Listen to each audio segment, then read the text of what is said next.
not the pitchfork end, but the handle end, Yeah. stabbing his fucking pile like a maniac, just running around and stabbing it. And I'm like, you look like a fucking maniac. What the fuck are you doing, dude? Why would you be stabbing your pile? Hot. It's too hot. It's too hot. And if Elaine saw me, she'd kill me. Yeah. Oh, did I laugh my fucking ass off? So I promise, I go, dude, I won't say nothing. And it's too late now. She can't yell at him, so he's safe. Yeah. But you know, I knew the heat was the issue. Like, and she made that clear in that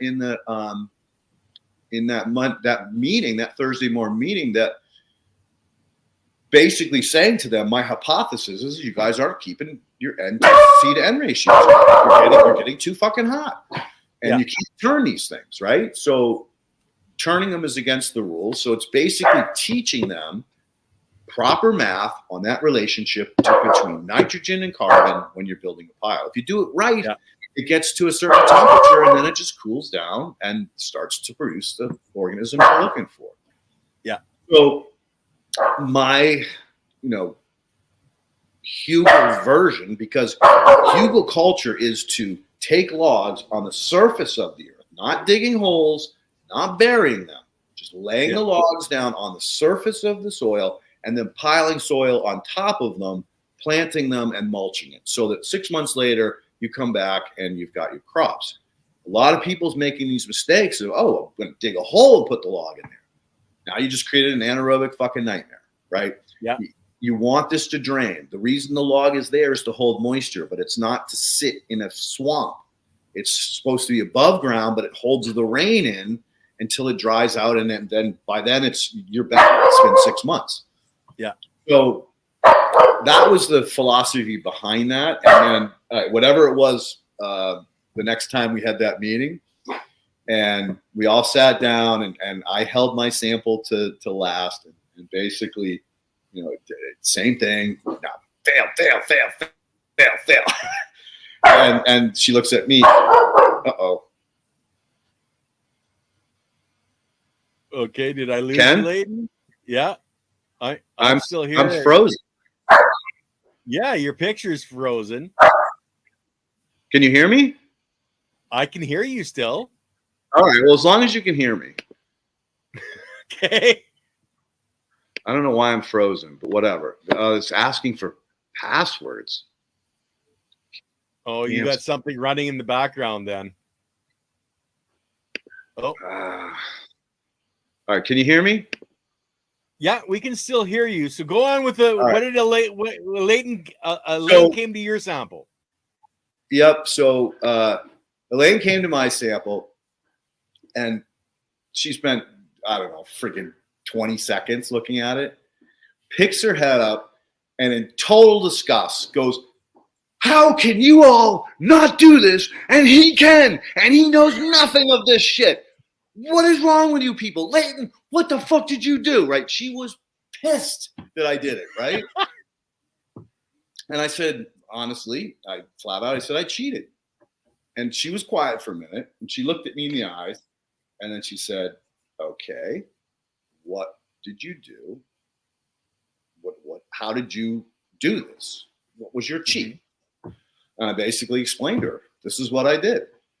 And when I was done doing it this way, I watered it, and I threw a bunch of native seeds and seeds that I found laying around in various parts of Rodale on the top of it. And those seeds grew in.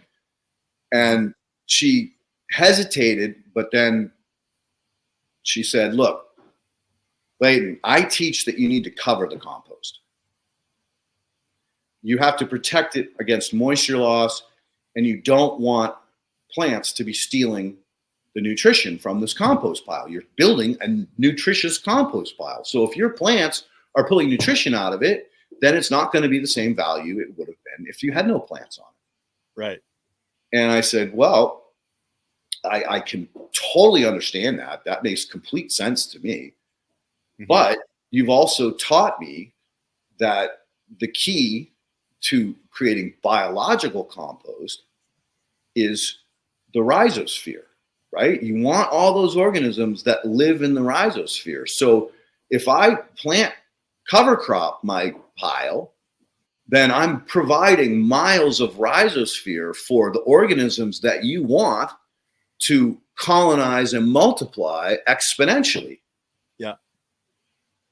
She was pissed. You got her too, okay? Yeah. I overthought or outthought, based on her teachings, Yeah. how to skin the cat or build a better mousetrap, right?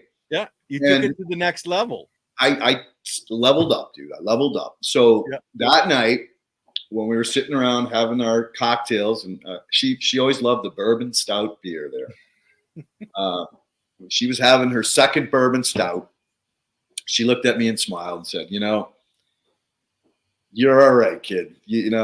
I think you're probably one of the best students I've ever had or met, because you have no formal education. If you had had a formal college degree, you would have been told you can't do this stuff, and you would have just assumed you can't do it because you were taught that. Because you were never told you can't do something, you're a wide open slate. You'll try anything, right? And even when I was told I couldn't do it, I still tried it because I didn't have it beaten into my head that I can't do it. Yeah. I only was told once, hey, you can't do that. I'm like, well, just because you said I can't do it doesn't mean I can't do it. And maybe you did it wrong or differently than I can do it. Yeah, just because you can't do it doesn't mean I can't do it. I gotta try, dude. It's the nature of a friggin' entrepreneur is to always question everything and try everything. I mean, that's how we learn. That's how we move forward.